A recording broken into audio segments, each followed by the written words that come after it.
بسم اللہ الحمدللہ والصلاة والسلام علی رسول اللہ۔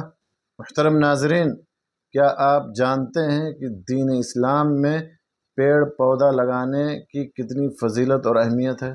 آئیے سنتے ہیں۔ اللہ کے نبی صلی اللہ علیہ وسلم نے ارشاد فرمایا کہ لا یغرس رجل مسلم غرسا ولا یزرع زرعا فیأکل منه انسان ولا دابة ولا شیء الا كانت له صدقہ، اخرجہ مسلم۔ آپ صلی اللہ علیہ وسلم نے فرمایا کہ جس مسلمان نے کوئی درخت لگایا یا کھیتی اگائی، پھر اس میں سے کوئی آدمی یا کوئی جانور یا کوئی اور جاندار کھائے تو اس کو صدقے کا اجر و ثواب ملے گا۔ تو میرے دوستو، پیڑ پودا لگانے کی بڑی فضیلت ہے۔